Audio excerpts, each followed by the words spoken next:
Welcome to the Sales SOS podcast. I'm Liz Hyman, and every episode I sit down with a crew of sales experts who've been in the trenches and know exactly what works. We're here to help you take the chaos out of sales and to build your own selling machine. Let's get into it. Welcome to the Sales SOS podcast. I'm Liz Hyman, your host, and I am here with your crew, Mike Simmons, Chris Bowen, and Bryn Tillman. And we are talking about what I hear CEOs say all the time, which is, I am spending a fortune on sales. Why am I not getting the results I need? And in our last episode, we were talking about how do you know if your sales goal is real? Like, how do you know if it's realistic? How do you know if it's doable? And if you're interested in that, go back and listen to the last episode. But now we're going to talk about what does it take to actually hit the number? Like, okay, I've picked the number. What do I need to do to hit it? How do I figure out if I'm going to hit it? What's it take? Go, Bryn. Bryn, that will start us off. I love that. Yeah. And Mike, you have to know the personality of the people sitting in the room. Like, Bryn is going to jump right in. Mike is going to sit and listen until he's like, that's the point I want to jump on. And Chris is going to think about it. And when he's ready, he's going to jump in. Right? Do I have you guys right? So I have to watch them and make sure that I'm paying attention to whose wheels are spinning when. But Bryn almost always is ready to start. I come with my notes. You send us our topics in advance. And so Bryn prepares. I did my homework. So I'm like, oh, I know what I'm going to talk about. So that might be why I think, and I'm going to guess that Mike and Chris are like, I'm much better on the fly. They're like, yeah, I don't prepare. I show up and all my knowledge just comes flooding out. That might be, I don't know. Okay. So a sales goal translated into behavior. Like, that's where I start. What is it going to take? Or forecast into behavior if we want to go that into that route. But it really comes down to backing out. How many conversations does it take to get that opportunity? How many meaningful interactions? So on LinkedIn, it's really first, how many conversations, real world, from connection to conversation, does it take to get an opportunity? So in my world, it's 8 conversations to get 1 corporate opportunity. It's 2 conversations to get a member. Got 50% close on my $97, and it's, on the $20, $30, $40,000. It's 8 new people to get 1 of them. Maybe I need a better sales coach, but that's about where we are. How many interactions does it take with someone to get that conversation? I have to know that in order to make sure I'm getting my 8 a month if I want to close 1 deal a month. That's just the way that it is, right? So, and then do I have the list or the grouping of the right people? So I think that's really, really important. The next thing is white space awareness. I wasn't using that word before, but now I am. It's for me, it's always been we call it cross-solving, right? So taking inventory of all your existing clients and identifying where the gaps are and a plan to fill those gaps. The next thing is, do you have a consistent and easy to implement? I'm going to go back to referral opportunities. So we can identify it takes, 25 interactions to get on a phone call. Maybe it doesn't take that many, but right. Maybe it's 12 interactions with someone to eventually get on a phone call with them. But it might be 1 referral introduction will get me on a phone call. So what pathway is the most helpful, or the quickest to get there? So taking a look at, and this is where I go into people, cold calling still works. Is it the best use of your time? Is cold calling 100 people to get 1 conversation and it takes an entire day to do it, or a day and a half? Could you have gotten 6 referrals in the same time? So a lot of it is, okay, we have to identify where are the opportunities, what are the numbers to hit those opportunities, and are we leveraging and optimizing the most effective actions to reach that result? Okay, hang on, Mike. I want to say something and I want you to jump in because there's a couple of things that I want to unpack here. One is that on the one hand we say don't get all caught up in the number of interactions and the number of phone calls and the number, right?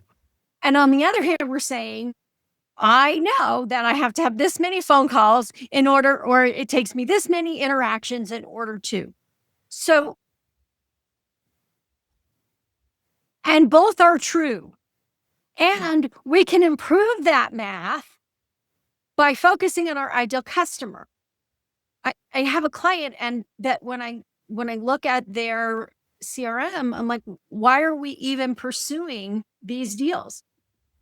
They're not worth pursuing. Stop wasting time on them. So having 100 interactions with the wrong people isn't getting me any closer to where I need to be. So Mike, I know that's where your brain is now, right? Did I get that right? Or are you somewhere else? No, it's know your numbers, like you were talking about. Your numbers, not everybody's numbers. Like that's the funny part when you go in and you try to lead a team. And I mean, I've made this mistake before as a leader. I'm like, look, it takes, 10 licks to get to the center of the Tootsie Roll Pop. And then someone's like, no, it takes 20. And no, I can do it in 5.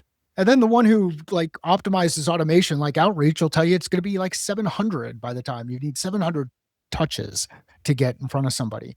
Know your numbers, and your numbers are going to be very individual. And if you start with each of the milestones that are important to you, the gates, which are, for me, and we've talked about this a number of times before, it's pipeline created, pipeline developed. What are we putting, and for Liz, what are we putting at the top of the funnel? And then how are things moving through each of those individual stages as probability of sale increases? I like to use pipeline created, pipeline developed on those sides. If both of those are moving in the right direction, I don't care about the other numbers. If they're not, then let's solve for the one that is stuck. And with some reps, it's going to be the development piece. It's going to be stuck because they are working super hard. They are having their calendar is full, but they just happen to be full with all of the other people who are bored and want to talk with them and have those conversations. And then go ahead and take a look at your Gong data, your Chorus data, or whatever data it is you're looking for around what happens in each of these calls and how they're able to get follow-up calls because they like to keep kicking the can down the road. But like you've got know what your data is for the individual person. And this is where I'd like to see a greater shift happen. And I think this is going to happen where we start to empower and enable our team to figure out their personal numbers, not the broader numbers for the entire organization, because I can make 5 calls and get a different set of results than Sean, who's operating in the business, can get out of 20 calls. Because the 5 people I'm calling are people I already know, and they're going to pick up and all of that other kind of stuff, right? So it's know your numbers, not your organization's numbers, your individual rep numbers. And I think that's where I'm optimistic that we're going to, because of the way that we can use data, we're going to be a bit more decentralized and not so centralized, which is part of the breathing and living of an organization. Okay. So first, we need to understand that nothing happens in sales if no activity occurs. So we must have activity of some sort in order for sales to happen. In some companies, that is all inbound, right? So it's all happening from the marketing side, driving people to the website, driving leads. In some companies, it's all outbound. Everything is the salesperson reaching out and finding someone to talk to. In some companies, it's mixed. So activity matters. We do have to have activity of some sort in order to hit our goal. I think another piece that we have to understand in order to be able to figure out what it's going to take to hit our goal is we need to know the truth about how long our sales cycle is. And almost everyone I ever get on the phone with tells me their sales cycle is 3 months. And what we discover when we start working is that it's 3 months from the time they submit the proposal until the deal closes, which is very different than what your sales cycle is. So that means if it's 3 months from the time they submit the proposal, that full deal cycle was 9 to 18 months of work before you got to the point where somebody said, yes, let's put together a proposal. And then if Renee were here, Renee would tell us they were probably on your site 2 years before they ever bought anything from you. If you don't understand how long it takes for people to make that decision to actually buy something, and everybody, there's going to be differences in the size of the corporation and all of these other things, but we need to have some sense of that. So I can't tell you what it's going to take to hit your revenue goal if I don't know how long your sales cycle is. So if your funnel is basically empty and you have a 12-month sales cycle, you're not going to hit your revenue goal this year. That's easy. But if you have stuff in your funnel and you're actually tracking conversations that get you there, I can begin to help you figure out whether or not you have what it takes in your funnel to hit that number. Chris, I know you're ready. Tell me what you're thinking. Well, I think one other thing. So activity, you absolutely have to have activity. Hopefully the right activity. But the thing I would also look at is, do you understand why your best customers or your most recent customers, why they've bought from you? And if you come back and say, well, it was our price, that's probably not the reason they bought it. That's the easy answer that people will give. Why did they really buy from you? What was it? Was it the service? Was it the relationship that you built? What are those things that you can take from that and then figure a way of how you're going to communicate that out to your sales team? Here's where we're winning. Here's how we're winning. Doesn't mean that I'm expecting everybody to become cookie cutter salespeople, but I want to give them some other tools in their toolbox that they might not be using. And the way that I explain something versus the way that Mike explains something versus the way you explain something, we could all be saying the exact same thing and end up at the exact same result. But the path that we took to get there is probably going to be different, certainly within certain spots. So that's what I would say is, do you understand how you actually sold things in the past, why people have bought, and can you convey that back to your team? It's going to make it a whole lot easier for you to at least figure out what's real, what's not. You can't replicate it if you don't know what it was. So if you don't know why these people bought and these people didn't, you don't know what you need to do, right? Yep. I think there's some other important things here that matter, right? One is how much activity does it actually take? So let me rephrase that, because we've said that before, but what I really mean is, are there enough hours in my day to do the work required to hit the number you gave me? Can I automate some of it? And does automating it help?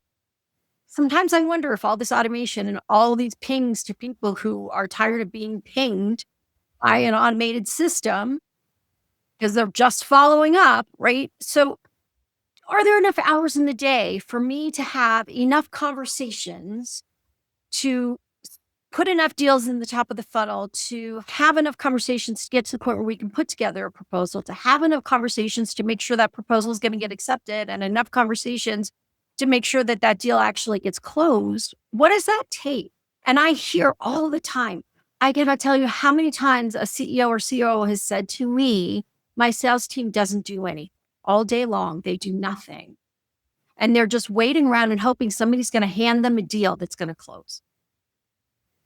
And I don't buy it because I know what it takes. Mike, tell us, what does it take? Well, here's the beauty of that one. They do nothing except when you say, I need everybody to come in a meeting and go review your forecast. They do nothing except when you tell everybody to go in and send a certain report.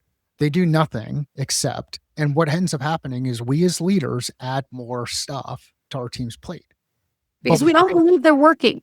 Well, and here's the worst part about it, I think, is we don't empower and enable our teams to push back and say no and ask the question, is this how should I prioritize this over that? Like, is this the thing over the other thing and the other 10 things that you've asked me to do? And, oh, by the way, when you go to the next conference and now this new shiny thing about us having to implement this other thing is now the cool thing that we're all going to do. And now we all move toward that. So be careful about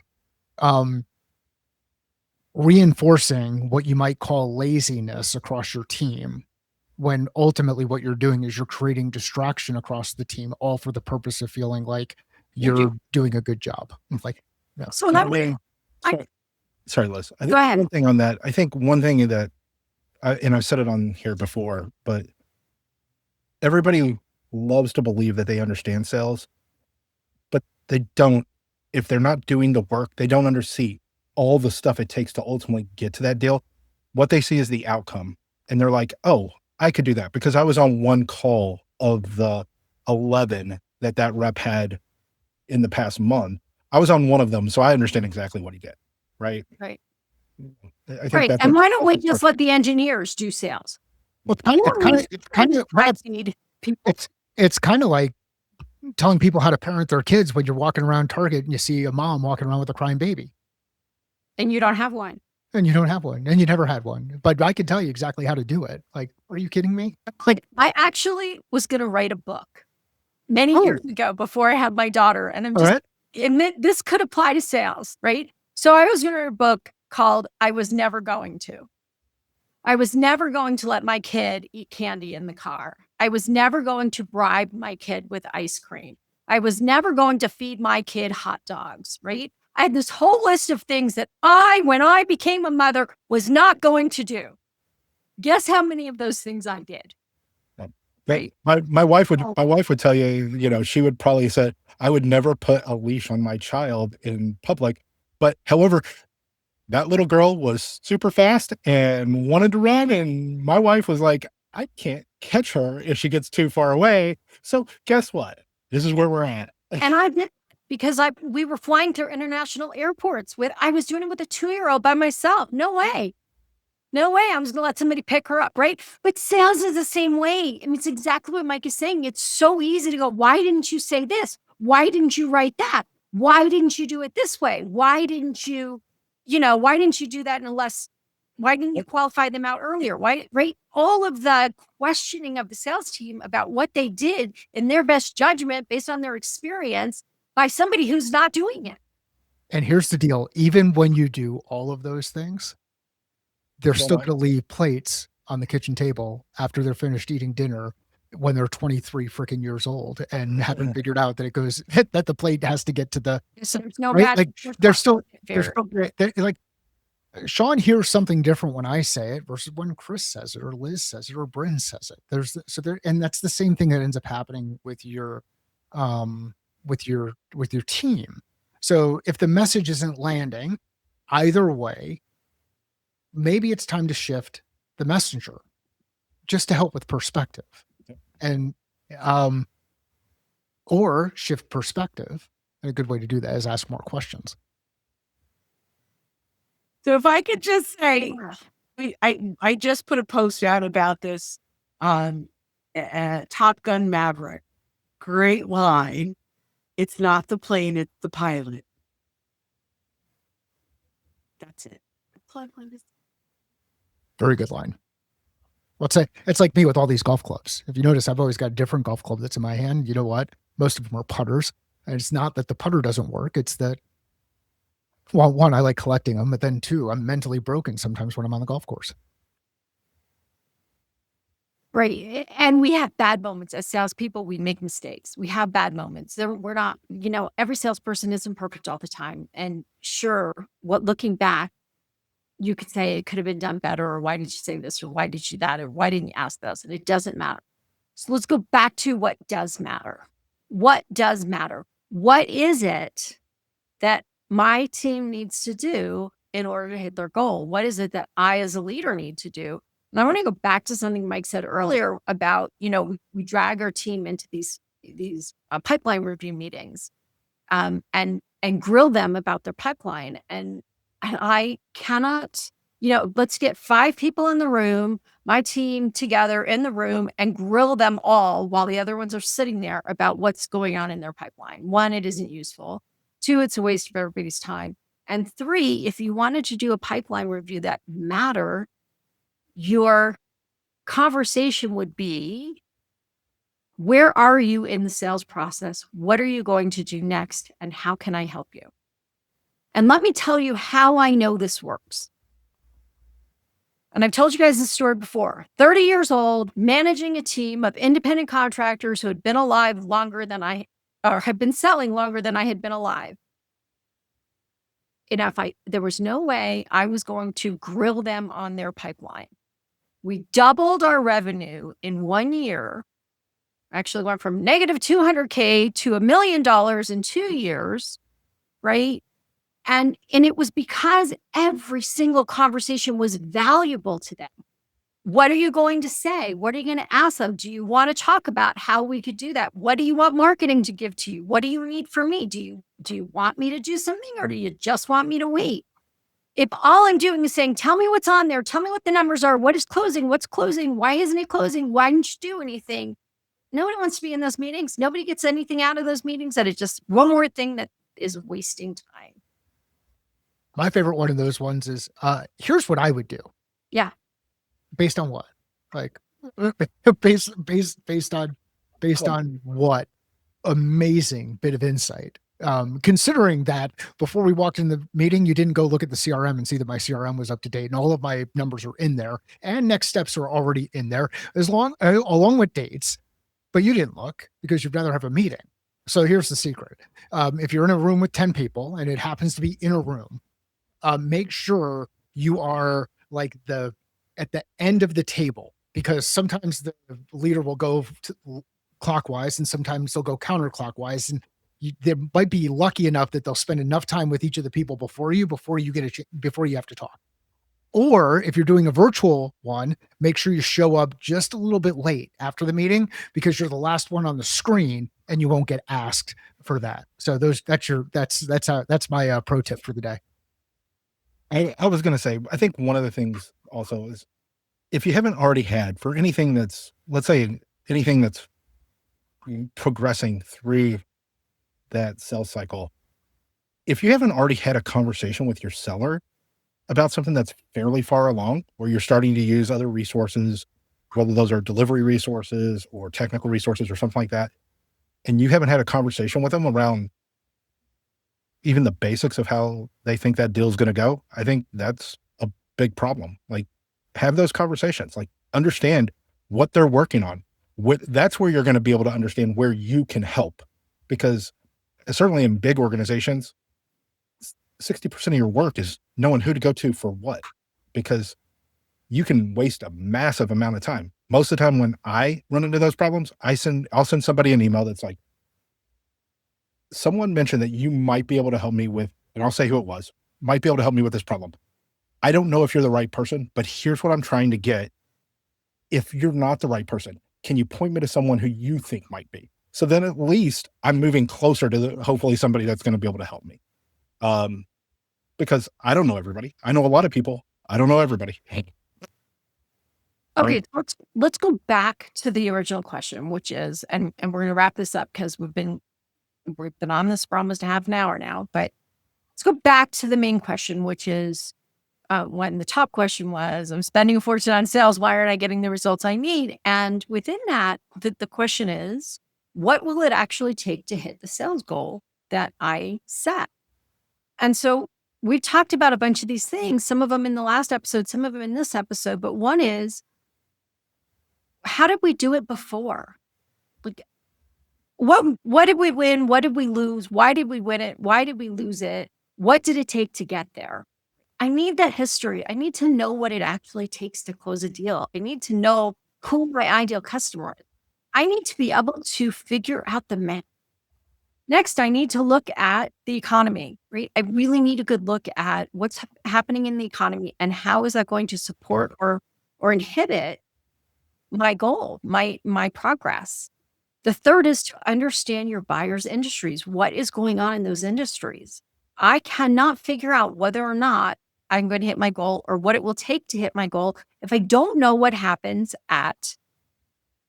if I don't know what's happening in the industry, I need to understand what actual activity is required for my salesperson to hit their goal.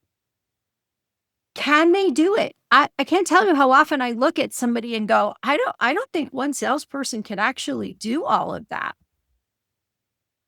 And they're like, well, sure. Like, okay, you want one salesperson to grow 5 accounts and open up 20 new ones. That's a lot, right? When we're talking about multi-$100,000 deals. Is that possible? Can a person do it? And then you go, well, I got Joe over here that does it. Okay, well, then what is Joe doing that enables Joe to do this that your other team members aren't doing? So you have to know what it takes. And then you can make a decision about whether your salesperson can do it. But if you've just increased your salesperson's goal, you haven't increased the price, you haven't added additional resources, you haven't gotten better products that sell more easily, you haven't done anything. You've just magically want them to sell 10% more. What are you doing that's going to support them selling 10% more? And if you haven't figured that out, they're not going to hit 10% more. And if it's 10% and then 10% and then 10% every single year without any support to do it, they're going to go somewhere else. So thinking about what does it take, you need to understand them. And that math calculates in different ways, but you've got to understand it. Well, it's an exciting conversation. I mean, it's one of those things we're passionate about because we don't want you to waste your time. We don't want you to waste the team's time. We want you to be successful. And if you can't be successful for whatever reason, at least be realistic about why you can't and then adjust appropriately, because it impacts a lot of people and a lot of people downstream. Yeah, I want you to be successful. I want CEOs, I want owners to watch their dreams come true, not decrease their revenue goal for the 5th year in a row. That's so fun. All right. In our next episode, we are going to be talking about how to accurately measure progress toward your goals. So join us in that episode if you'd like more information on that. And thanks for joining us today. That's it for this episode of the Sales SOS podcast. Thanks to our crew for their insights and honest input. If you enjoyed this, don't miss an episode. Sign up where you listen to podcasts. And if you've got questions or topics you want us to tackle, join us live on LinkedIn the second Friday of every month, or drop your questions on YouTube or LinkedIn. Until next time, go build your selling machine.